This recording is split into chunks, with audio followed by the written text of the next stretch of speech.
What's up, everyone? It's Dani. And Nick. Today we are getting real and going to let you know about the harsh reality of owning a home. And sometimes it can be a great thing, but today we're going to tell you all of the things that have gone wrong or that we maybe didn't realize before owning a home. And if you're looking into buying a house, hopefully this will let you know to keep renting. So let's get into it. So I wanted to preface this whole video just with the idea that we bought an older house. So ours was built, I want to say, in 1961, but I think all of these points apply to any homeowner in any house. Going along with the fact that we bought an older house, the people that were living here before had bought all new appliances 12 years ago. So a bunch of stuff broke when we moved in. And while there, I guess, a certain amount of expectations that can happen, you don't expect on like a bunch of major appliances to start going out and all that type of stuff. Dryer, microwave, air conditioner. Yeah. Big just a things lot of like things. that.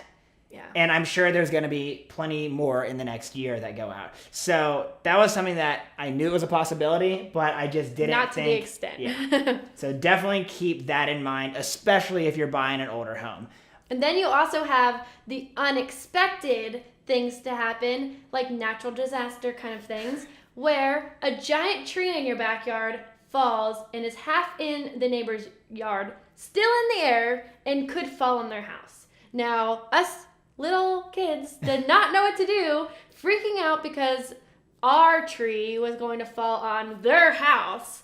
So we had to get a tree person to come out. It was super crazy, and luckily the tree fell on its own and did not hit any house, and it was more easy. But then we had to fix a fence, which is just another expense and another duty. And I mean, it could have been a lot worse. But just in general, there's all these things like trees falling on your house, your neighbors' houses, like on fences, cars, whatever. Like your house could get swept up in a tornado. Like you just never know. Flood, all that type of stuff. So be aware of the unexpected, because the appliances is more of the expected.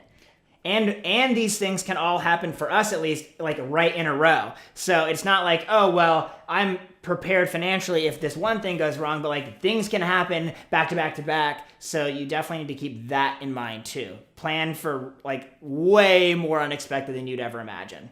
Another important thing is the maintenance of everything. Now, this is probably the one major thing that you do compare when you're thinking about renting and buying, because you know when you rent that someone else takes care of everything. And here, if the toilet needs to be unclogged or the sink breaks or anything happens, you have to deal with it. And then another major thing that you probably did think about was the outdoors and mowing the lawn and keeping up with yard work.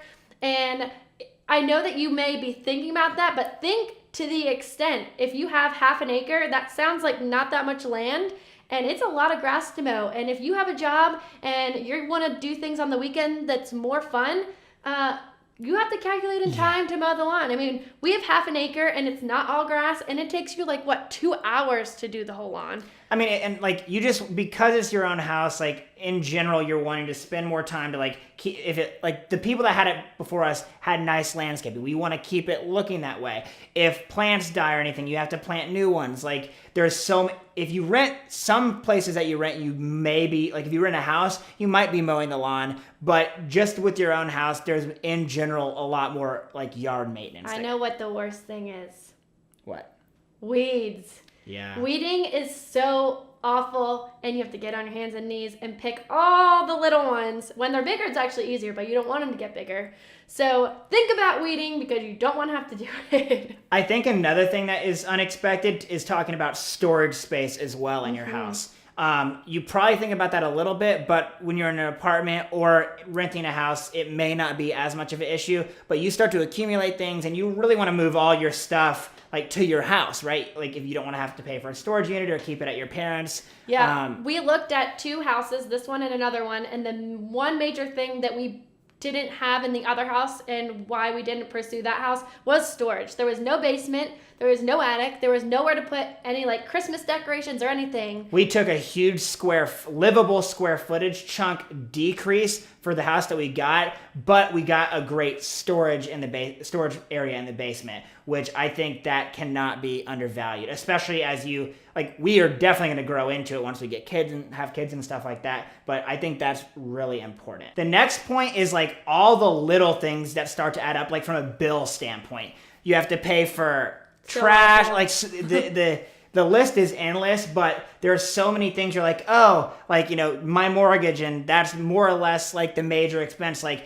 there's a lot of other if you live in a neighborhood, you might have homeowner association dues, or, you know, all these things that add up. I mean, that you just don't think about the little stuff.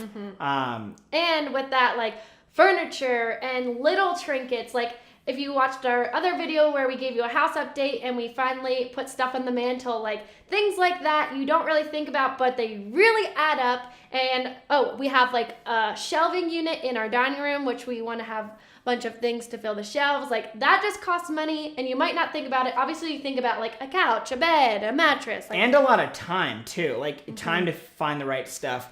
And, you know, for coming from an apartment situation, it was like, you know, you have to have the apartment for basically your bedroom and like the living room maybe, or depending on if you have a roommate. But now you might have a guest room that you have to, like, if you want to have guests come over, you have to provide that bed. And there's just lots of little things that you don't. And big things that add up. That's so true. Another thing that you think about, but not to the extent, is cleaning a house. If you have a house that has more space than you're using, if you're not in a bedroom or you're not in a living room, you still have to clean it because dust gets in there, which is super annoying. And vacuuming, like I have to vacuum like almost every day because there's just stuff everywhere. And like wiping counters down, the second you wipe the stove down and then you cook on it, it gets dirty again, which is so frustrating. And you want your new house to look perfect all the time, at least I do. So you have to clean like every day or every other day, where in an apartment, you don't quite care as much because it's not yours, and you might clean once a week or once every other week. But in a house where you own it and you want your stuff to be very nice, you have to clean all of the time. Another thing that happens when you have a house, and I don't know why this doesn't happen when you have an apartment, but I think because the space is smaller. Maybe. But like friends and family just show up like completely unannounced and just, you know, be like, hey, dropping by, and it's like, or they announce it like 1 minute while they're in your neighborhood. Yeah, and I'm fine with that. It's just like that's something that I do notice happens way more often than I would have initially thought. And like hosting dinners and stuff, then you have to pay for all of that food and just like organizing everything for people to come over. And another thing is the parking space most of the time you can park on the street, but we live on a busier street. So like, I don't think you would want to have like tons of cars lining the street. I don't even know if that's legal. But yeah, parking, that's something to consider like when looking at houses. And fortunately we have a good parking situation, but it could be bad. Don't take it the wrong way. We love being homeowners. There's so many great things that come along with owning a house, but there are definitely some harsh realities that you have to deal with once you become a homeowner. Give this video a big thumbs up and subscribe to our channel. While you're down there, comment if you have any harsh realities of owning your home, or if you have any questions if you're looking to buy a house. And we'll see you guys next time. Bye.